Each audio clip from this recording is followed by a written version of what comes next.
paz do Senhor, meus queridos e amados irmãos. É com muita alegria que estamos iniciando mais uma escola bíblica dominical. Convido a todos vocês a orarem juntamente comigo ao Senhor, pedindo a Ele que abra o nosso entendimento neste momento, para que possamos compreender a Sua palavra.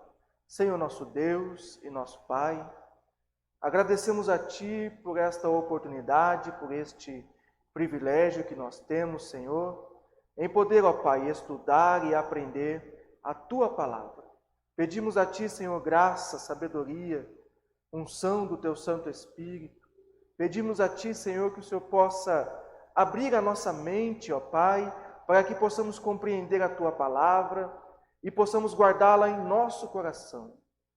Pedimos a Ti, Senhor, graça para praticar a Tua palavra em nossa vida, no nosso dia a dia. Pedimos a Ti também, Senhor, sabedoria, graça, ao Teu Filho, ó Pai, que irá ministrar a Tua palavra, que irá ministrar esta aula, este ensinamento a todos nós. Assim nós Te pedimos, em nome de Jesus. Meus irmãos, estaremos estudando hoje a lição de número 3, da nossa revista, O Despertamento Renova o Altar. Lição de número 3, que será ministrada pelo pastor Silvio Cabral. Mas antes, eu convido a todos vocês a abrirem as suas harpas. Vamos louvar ao Senhor com um belo hino de número 306 da nossa harpa cristã. A palavra de Deus é um tesouro. E logo após, que todos tenham uma boa aula e sejam edificados pela palavra de Deus.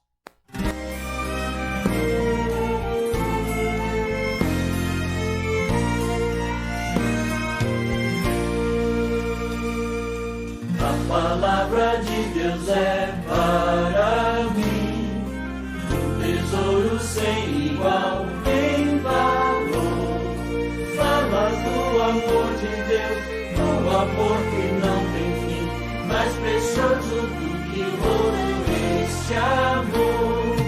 A palavra de Deus é doce mais que o mel, o que a toma pela fé há de ser fiel, porque Deus nos concedeu o Emanuel, rocha viva, dom de mana, leite e mel, luz que guia pela senda da paz, alumia aos que em trevas estão, lâmpada que nos faz ver os ardis de Satanás, e que brilha mesmo na escuridão. A palavra de Deus é doce mais que o mel, o que a toma pela fé há de ser fiel, porque Deus nos concedeu o Emanuel, rocha viva, dom de mana, leite e mel, é um farol que sempre resplandeceu e que mostra o porto da salvação. Quem na arca já entrou e do mundo se esqueceu, chegará por certo à eterna mansão. A palavra de Deus é doce mais que o mel, o que a toma pela fé há de ser fiel, porque Deus nos concedeu o Emanuel, rocha viva, dom de mana, leite e mel.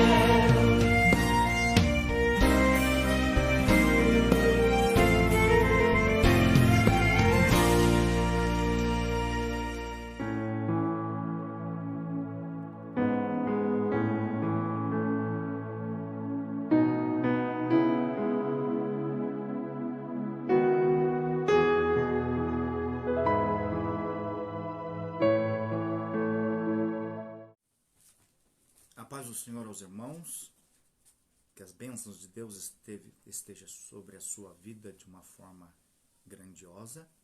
E agora nós vamos para a terceira lição da nossa escola bíblica dominical, cujo tema é O Despertamento Renova o Altar. E nós temos o texto áureo, baseado em 1 Reis, capítulo 18, versículo 30, que disse: Então Elias disse a todo o povo: Chegai-vos a mim. E todo o povo se chegou a ele, e reparou o altar do Senhor, que estava quebrado. E a verdade prática: Satanás jamais derrotará o crente cujo altar é constantemente renovado pelo Espírito. A nossa leitura bíblica feita em classe, ela se encontra em Esdras, capítulo 3, versos 2 ao 5 e versos 10 ao 13. Por ser muito extensa, eu não vou ler, mas você pode depois estar lendo aí na sua casa, ok? Muito bem. Quando falamos a respeito do altar dentro da sua historicidade, nós podemos observar que a primeira pessoa que havia edificado um altar ao Senhor, de uma forma literal, está justamente em Gênesis capítulo 8, versículo 20, que foi Noé. A partir daí, nós vamos encontrar muitos servos de Deus erigindo altares, e o altar, ele era um ponto de encontro entre Deus e o seu servo. Nesse ponto de encontro, Deus, obviamente, era cultuado. E então, no altar, a gente vai ver que não era simplesmente um local de sacrifício, mas entre muitas outras realidades. Por exemplo, o altar era um lugar de santificação, o altar era um lugar de reconciliação com Deus, o altar era um local onde Deus dava respostas à oração, o altar era um local de consagração ou dedicação ao Senhor Deus, o altar era um local de despertamento ou renovação espiritual. Enfim, era justamente no altar aonde a pessoa adorava ao Senhor Deus. Depois, a gente observa na Bíblia Sagrada que quando perpassa o tempo, agora já na época mosaica, o altar agora passa a estar justamente na frente do tabernáculo ou do templo do Senhor, para que primeiro naquele altar fosse realizado sacrifício em prol de pecadores e pecados. Porém, também esse mesmo altar, chamado de altar do holocausto, era o lugar onde as pessoas faziam as suas gratidões ao Senhor Deus, que levavam ofertas pacíficas, ofertas de agradecimentos ao Senhor Deus. Não foi simplesmente um local de sacrifícios, mas agora também de agradecimentos ao Senhor Deus, tá? Lugar onde as pessoas vinham ofertar ao Senhor Deus. Então a ideia do altar, ela continuou, embora a adoração, literalmente falando, ficava para outras situações, nas casas das pessoas ou nas suas tendas, ok? A gente vai encontrar do que também nesse altar é restringido algumas atividades espirituais, tá? Por exemplo, já não era mais o local de um despertamento, isso já ficava para outras situações, onde a pessoa deveria de cultuar a Deus nas suas casas, tá? Embora, quando mais tarde Davi vai falar que ele tinha vontade de estar no santuário do Senhor e aprender no seu santo templo, era que também no templo do Senhor o sacerdote ensinava a palavra do Senhor. Isso era comum também acontecer isto, tá? Porém, a ideia, tá, de multiplicidades de atividades em um altar, nós encontramos antes do tabernáculo ser erigido no deserto. Tá? Por exemplo, nós encontramos na Bíblia Sagrada uma pessoa que é muito marcada em sua vida com muitos altares, que aonde ele passava, ele erigia altares. Abraão, a vida dele, ela girou na tenda, homem peregrino, girou no altar, um homem de adoração, e também de construções de poços, tá? Onde podemos observar muitíssimos poços que ele cavara, pelo menos em Gênesis capítulo 26, vamos encontrar pelo menos 5 poços que Abraão havia, que Isaac havia feito, ou reconstruído, que o seu pai Abraão havia feito. Bom, e aí nós podemos observar que, por exemplo, se Abraão estava em Betel, ele levantava um altar. Quando ele vai para Mamre, entre Betel e Mamre, ele coloca outro altar. Se sobe ao Moriá, ele coloca um altar. E aí sucessivamente. Isso era muito natural, tá? E a gente pode observar que o nome dele é muito mais comentado nas Escrituras Sagradas, justamente devido ao fato de que ele erigiu muitos altares ao Senhor Deus. Muito mais do que o seu filho Isaque e muito mais do que o seu filho Jacó. Então, quando a gente observa as muitas atuações de Deus, manifestações de Deus, graças de Deus se manifestando na vida de uma pessoa, como no caso de Abraão, era porque ele levantava muito mais altares do que outros. Por isso que a vida de Isaac é muito reduzida, porque não tinha tanto altar. A vida de Jacó era também bastante reduzida em comparação ao seu avô, porque a diferença estava no altar. Quanto mais altares você levantar para o Senhor Deus, certamente mais ele há de manifestar em sua vida para a glória do nome dele. E aí nós podemos observar, já entrando na nossa lição, tá? No ponto número 1, o despertamento conduz o homem ao altar. E aqui nós temos uma breve resenha a respeito de Esdras capítulo 3. Esdras capítulo 3 trata-se justamente de um evento onde a finalidade era justamente restaurar o altar do Senhor. E o altar aqui era o altar de holocausto. Vale a pena dizer que holocausto significa oferta queimada totalmente. E, portanto, há uma história vastíssima por detrás desse texto, onde Esdras e Neemias, dentro da canonicidade judaica, se trata de apenas um livro.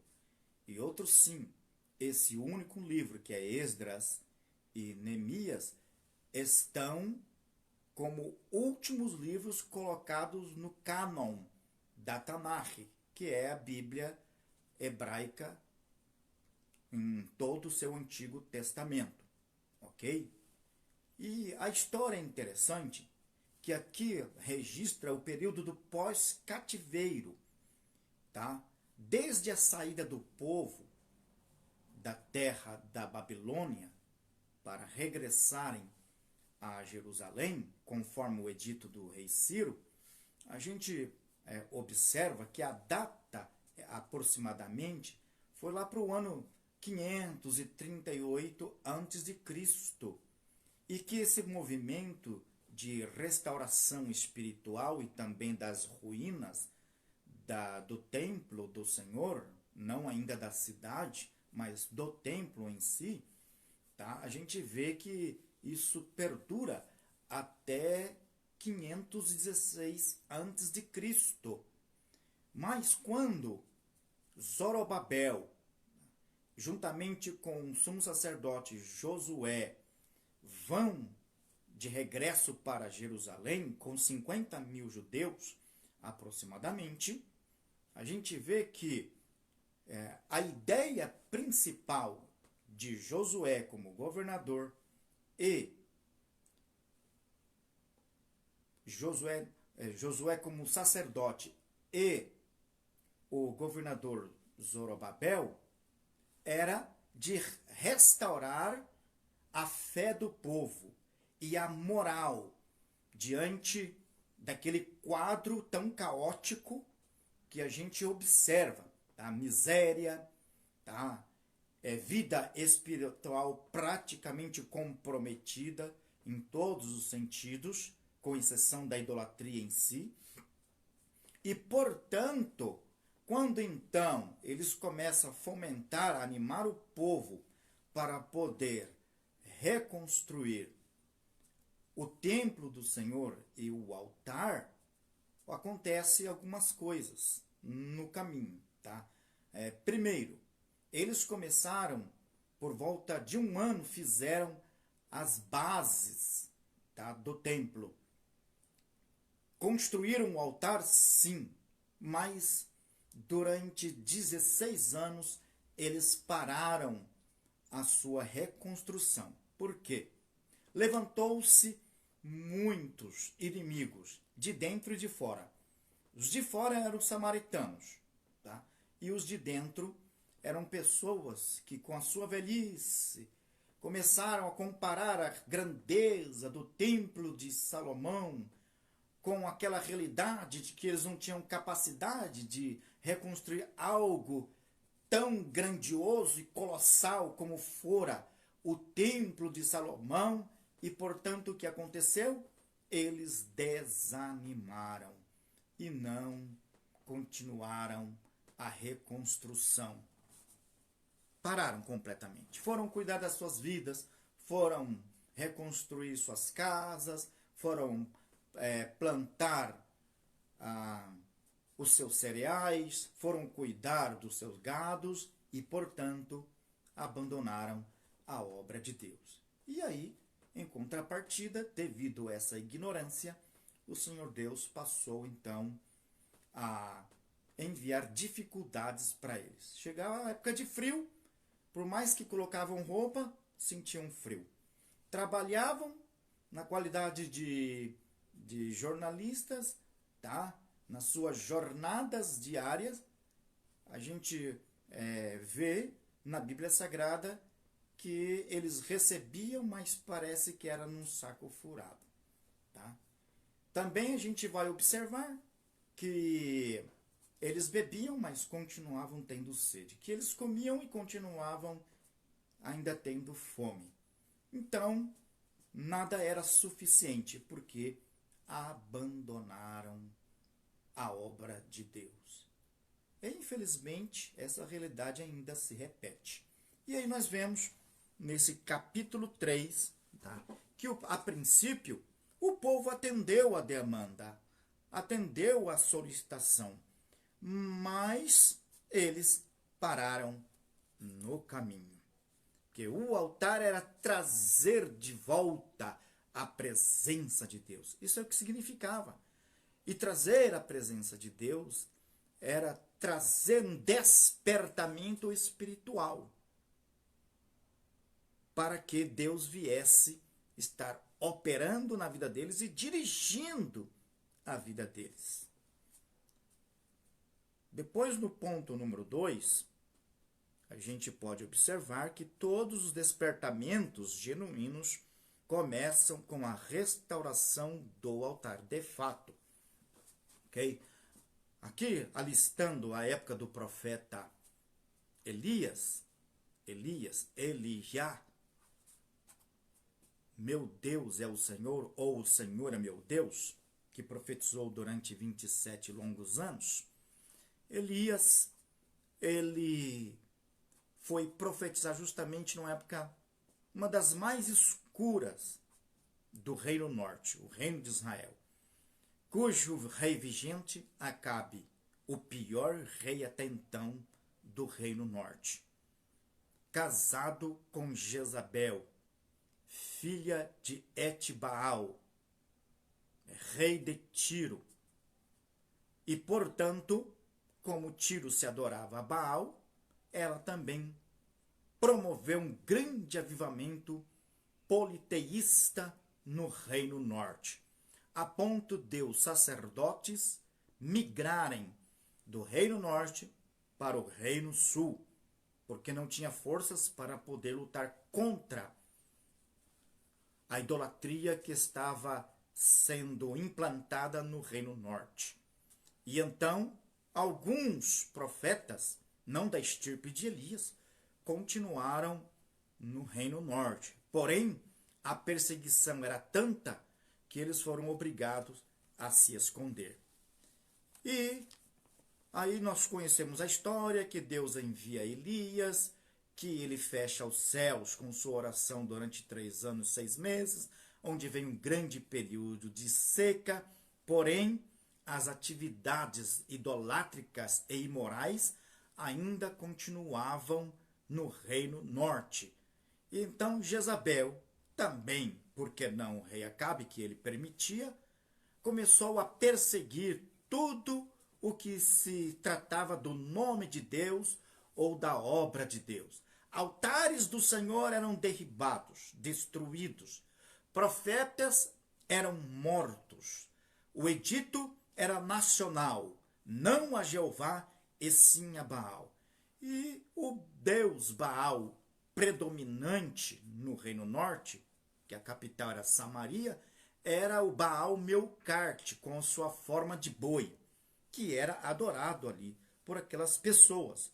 E, portanto, Deus ordena com que Elias encontre com Acabe para que então ele viesse convocar os profetas da esposa dele, tanto os Baalins, bem como os postes ídolos, para que fosse ao Carmelo, porque ali eles iam fazer um culto ao Senhor Deus com sacrifícios, e o Deus que respondesse com fogo, esse era o Deus verdadeiro.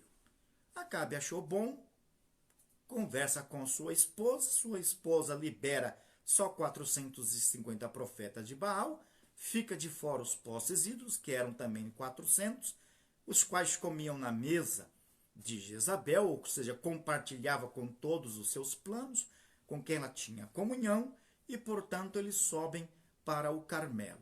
O Carmelo estava a uns 21 quilômetros distante de Samaria, tá? E no Carmelo, a parte que eles ficaram, tinha 600 metros de altitude, havia a parte bem mais alta, tá? E ali tinha fontes. Quando, então, uma parte de Israel e também os 450 profetas de Baal estiveram ali, então Elias vai dar iniciativa pedindo: tragam 2 bezerros, vocês escolhem dos 2 o que vocês querem, e, portanto, vocês podem começar o seu culto. E eles passaram a fazer os cultos deles, clamando a Baal. Eles tiram sarro deles, porque não havia nenhuma resposta, tal. E depois, quando chegou por volta de meio-dia, eles se cansaram, até mesmo se cortaram, porque isso era normal no culto feito a Baal. E depois Elias disse: agora é minha vez. Assim que então imola o bezerro, repara antes o altar do Senhor, porque ali havia passado os Baalins, que haviam destruído o altar do Senhor Deus. Então ele repara, restaura o altar do Senhor, coloca ali 12 pedras, ok? Depois o bezerro sobre aquele altar, fizeram uma valeta ao redor daquele altar, pediu para que viessem trazer água, para que molhasse aquele altar. Ele fez uma oração de apenas uns 3 minutos, e aí o Senhor Deus responde com fogo. Quando Israel viu que realmente Deus é o único Deus verdadeiro, então aí eles passaram a clamar e dizer que só o Senhor é Deus. E aí nós podemos observar que Elias ordenou que tirassem a espada e matassem os profetas de Baal, que foram 450. Estes profetas foram jogados tá? Ladeira abaixo, tá? E ali por baixo, ali no pé daquele Carmelo, passava um riacho por ali, tá? E foram jogados por ali. E aí nós vimos então uma grande vitória sendo realizada na vida do profeta Elias e, por que não, na vida da nação de Israel. Mas para que Deus viesse manifestar, abrindo os céus e derramando fogo sobre o altar, que aquele fogo consome o sacrifício até lambe as águas, ele tinha que restaurar o altar do Senhor. E você que me escuta neste momento, como está a sua vida? Dentro de uma alegoria, hoje a nossa vida é o altar do Senhor.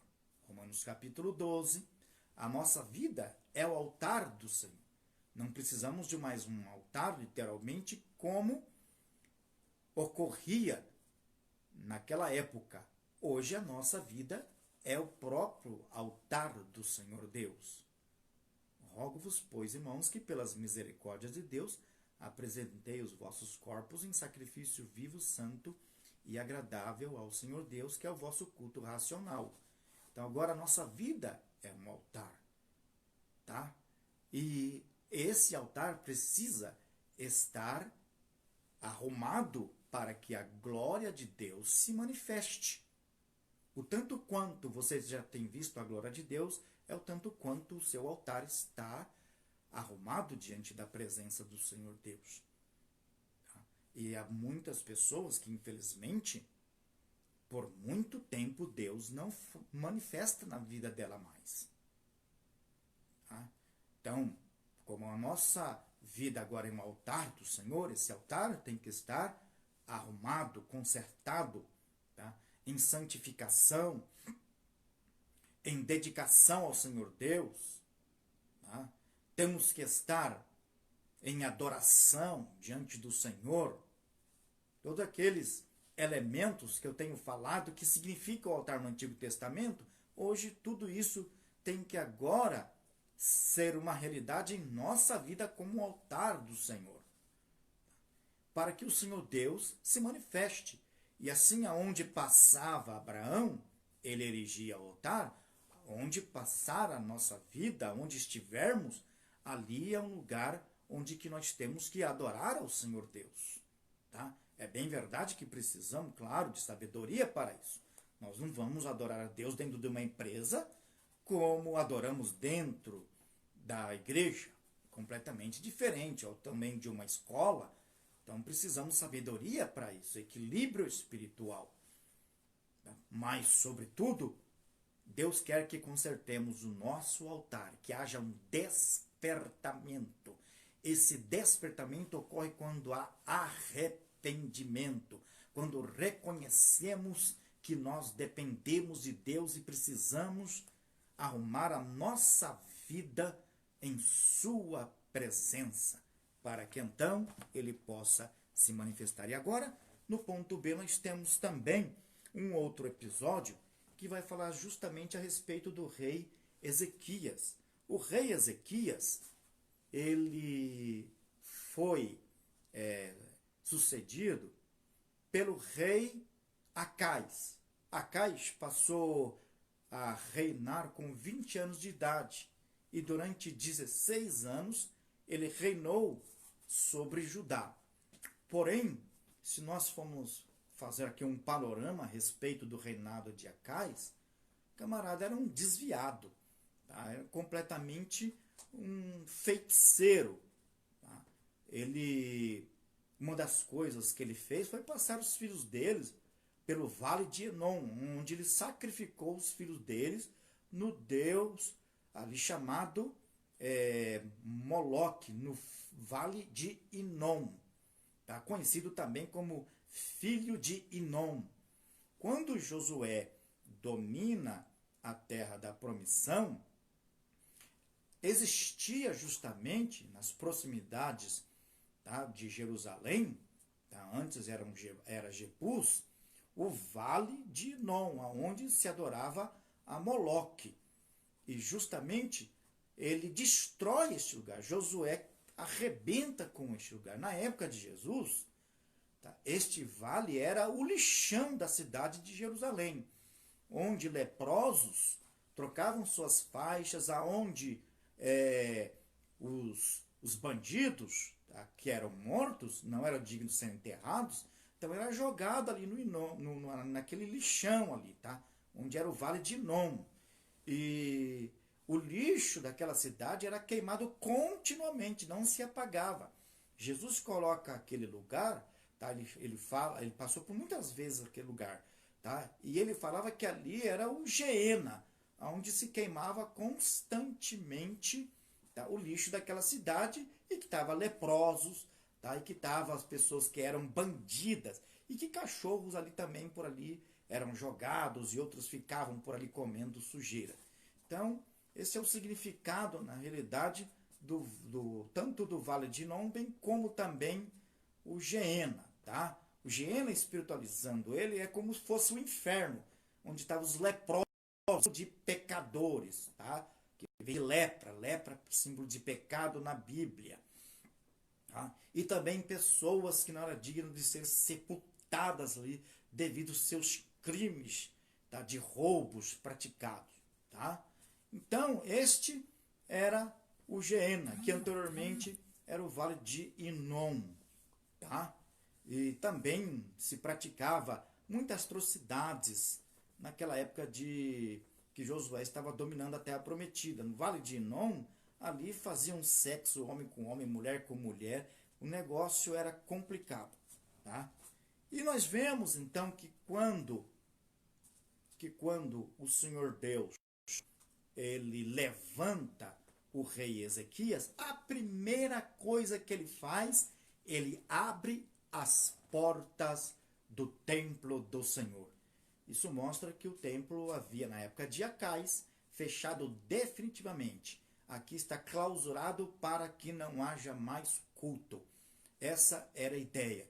Tanto é que nós vamos ver, tá, que ele, quando foi até o rei da Síria, que na época vigente era o Tiglath-Pileser, e Pileser, se formos ver as crônicas dele, era um rei muito cruel, tá, que quando ele dominava os inimigos, o camarada estendia as pessoas numa estaca, estendia o corpo da pessoa numa estaca, e com um cutelo bem afiado ia arrancando toda a pele da pessoa. Outras vezes, ele pegava e amputava mãos, pés, para ver como que a pessoa reagia. Outras vezes arrancava a cabeça dos seus adversários, fazia montanhas, tingia as montanhas, segundo ele dizia, tá, de vermelho, tanto sangue que ele derramava, tá? Entre outras coisas que poderíamos falar aqui. Porém, o tempo é muito apremiado. Aí nós podemos observar, então, que Ezequias, ele abre as portas para o Senhor. Quando ele abre as portas para o Senhor, aí Deus entra. Aí Deus começa a manifestar. E aí nós vemos também que ele passa a utilizar o altar do Senhor, tá? Purificando primeiramente esse altar, tirando toda a imundícia desse altar, para dar continuidade ao culto ao Senhor Deus, para restaurar, tá, a fé do povo, trazer Deus de volta para a nação. Então, quando ele abre as portas do Senhor, purifica o altar do Senhor, ele traz de volta Deus para o seio da nação. Por isso que então Deus o abençoou grandemente. Tá? Infelizmente, ele teve que desfazer com tudo o que Acais havia feito. Tá? Na época de Acais, ele havia até mesmo copiado o altar de Damasco, tá? Mandou que o mensageiro enviasse até o sacerdote Urias, para que ele viesse fazer igualzinho. Antes dele chegar em Jerusalém, o altar já estava feito por Urias. E ele viu que era igualzinho. Tá? Ele teve, o Ezequias, que também destruir todos os altares que haviam nos bosques, debaixo das árvores verdes, que Acais havia colocado, tiveram que derrubar com o deus Moloque no vale de Inom, teve que fazer uma faxina geral, tá? Para que então o nome de Deus fosse glorificado. Tá? Mas a primeira coisa que ele faz é abrir as portas da casa do Senhor. E a segunda que ele faz é tirar toda a imundícia do altar do Senhor e colocar o altar no seu devido lugar. Porque se nós formos ver a história de Acais, nós vamos ver que ele havia removido o altar do Senhor do lugar que estava e ele colocou aí do lado o altar de Damasco. Tá? E quando a Bíblia fala que ele pediu para que Urias viesse utilizar o altar de Damasco, tá, para toda a congregação, onde as pessoas que oferecessem bebidas, comidas, fizessem sacrifício, naquele altar. Mas ele pegou o altar de bronze, que ele falou, o altar de bronze, esse vai ser para mim. Tá? Isso é complicado, porque a gente pode ver aí ele blasfemando das coisas de Deus. Tá? Usando o altar de Deus para ele, mas com intenções diferentes. Sendo que o altar de bronze, o altar do holocausto, era para ele e para toda a nação de Israel. Então ele preferiu corromper o povo com aquele altar, levando bebidas. Onde que está isso no pacto que Deus fizera com a nação de Israel? Bebidas no altar do holocausto? A gente não vai encontrar isso. A gente vai encontrar manjares, a gente vai encontrar animais, como cordeiro, bezerro, tá? Mas outro tipo de oferendas e também bebidas é complicado. Precisava ler o livro de Levítico. Então, Deus abençoou grandemente o rei Ezequias pela atitude que ele havia realizado. Em terceiro lugar, nós vemos aqui, quando os judeus voltaram do cativeiro, construíram um altar sobre as suas antigas bases, do modo como manda a lei do Senhor. Então eles entenderam, ok, que era necessário aí uma restauração espiritual, tá? Um despertamento, quando eles passam a restaurar o altar do Senhor depois de 70 longos anos. O altar volta a funcionar para a glória do nome do Senhor. No ponto de número 2, Cristo, o centro da nossa comunhão com Deus. Quando falamos a respeito do Gólgota, nós estamos falando também de um altar. Tá? Um altar. Visto que, tipologicamente falando, nós vamos encontrar muitos altares erigidos ao Senhor Deus, que todos eles tipificavam a pessoa do Senhor Jesus Cristo lá na frente. Tá? E nós vamos encontrar tanto o altar ou altares realizados antes do pacto legal e mosaico, bem como na época do mesmo. Tá? O altar do holocausto apontava para o sacrifício vicário de Jesus Cristo. Os altares dos animais antigos já apontavam para esse mesmo sacrifício realizado na cruz do Calvário. Aí nós temos, dentro dessa realidade, três coisas. Nós temos a Trindade manifestada justamente nessa situação.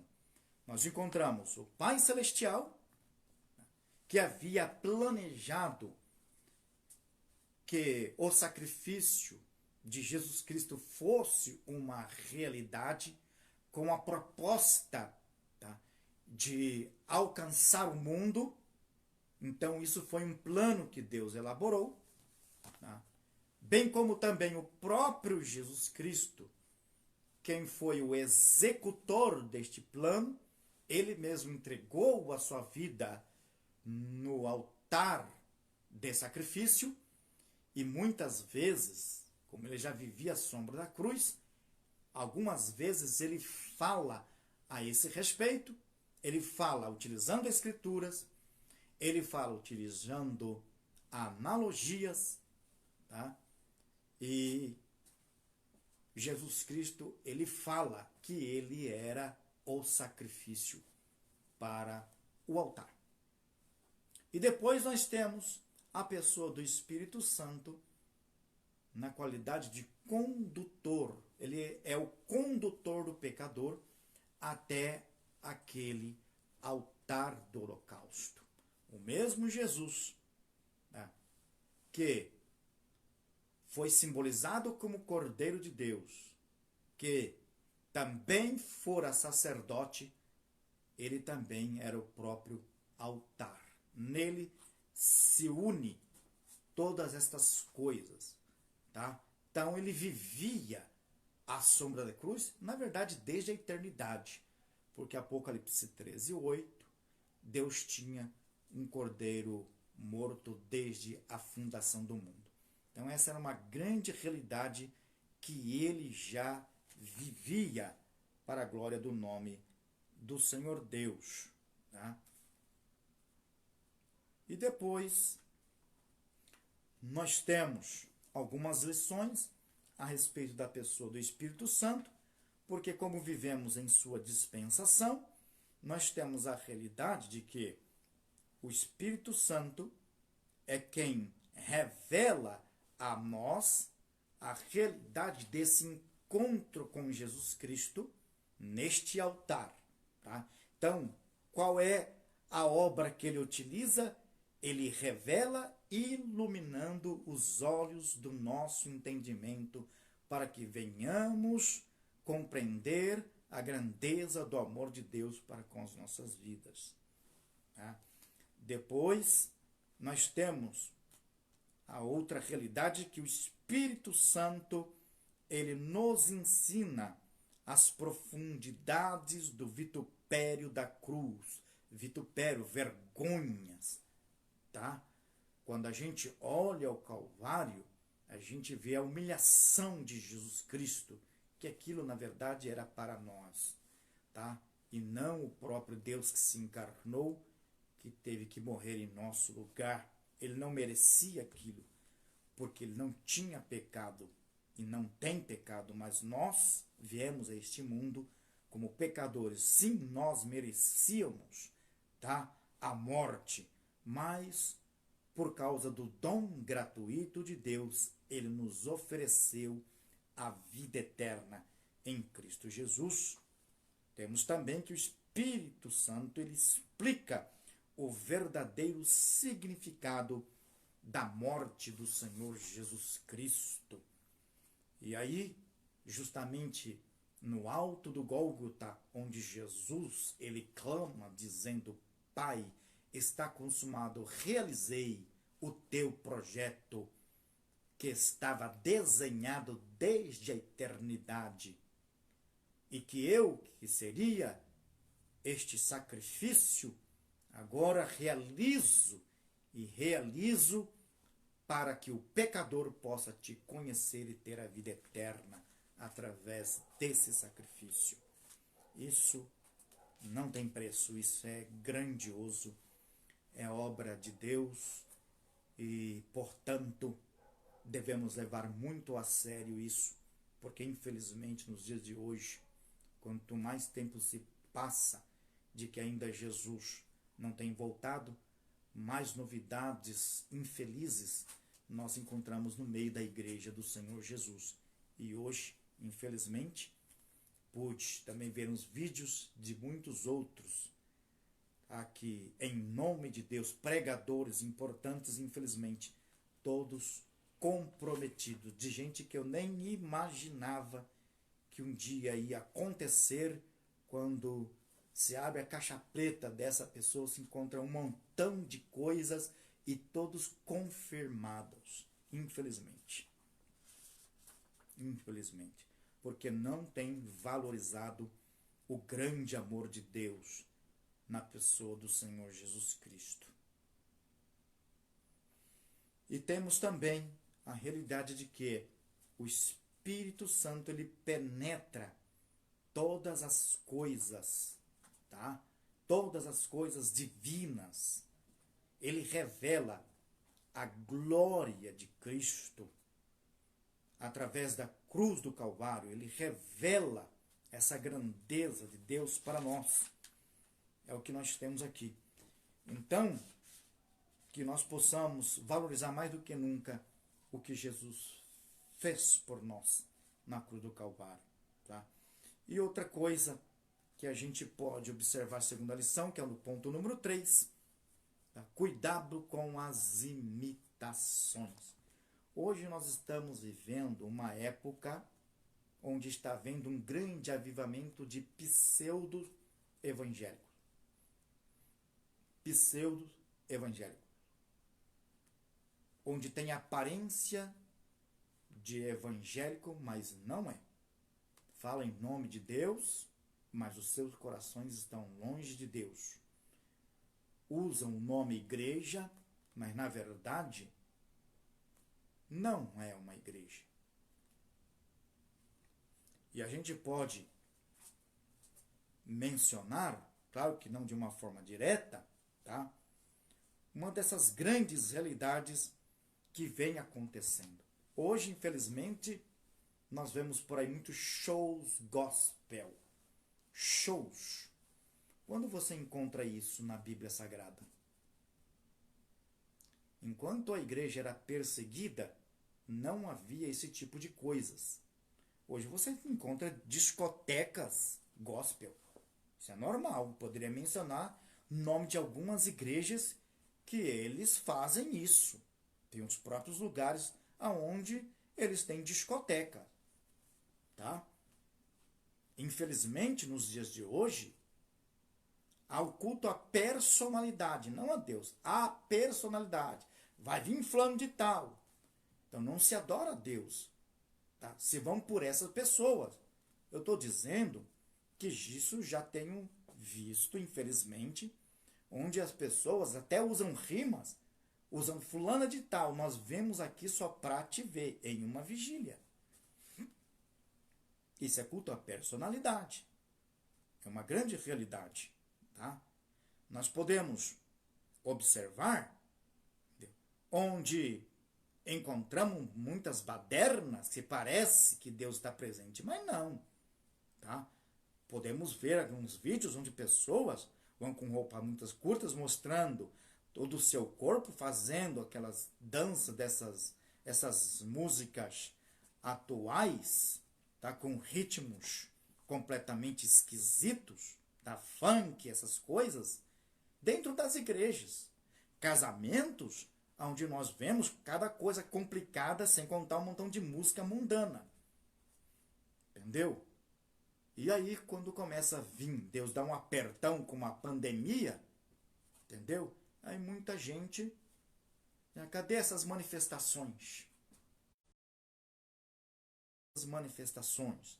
Cadê esses shows gospels que não são mais? Entende? Por quê? Tem medo de expor a fé agora?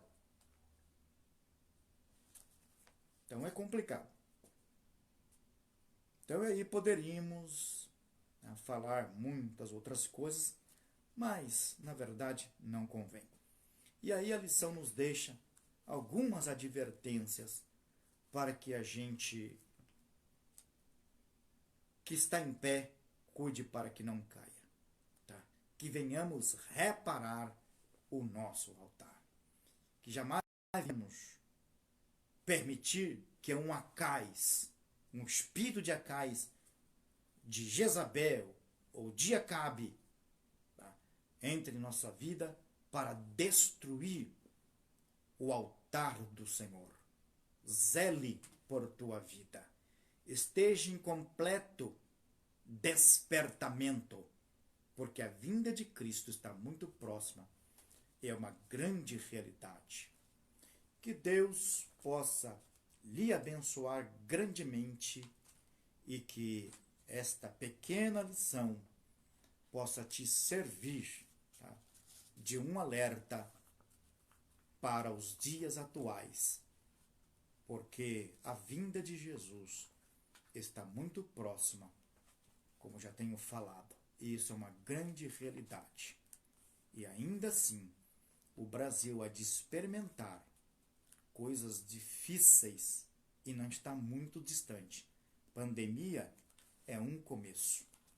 Há outras coisas que ainda vão acontecer no país para que, de uma forma ou de outra, quem está dormindo venha se despertar. Como diz o apóstolo Paulo, utilizando de Isaías, a respeito de que ele disse: levanta-te e resplandeça. Levanta-te e resplandeça, porque já vem a tua luz, e a glória do Senhor vem nascendo sobre ti. Levanta-te, desperta-te. Prepara a tua vida diante do Senhor. Não se distraia com as coisas deste mundo. Leve a sério a fé em Cristo Jesus. Veja nos pontos que você precisa corrigir na sua vida, para que você não seja apanhado de surpresa. Amém? Que Deus possa lhe abençoar grandemente em Cristo Jesus. Que Deus abençoe e até a próxima. Fique atento às próximas aulas dominicais. Amém.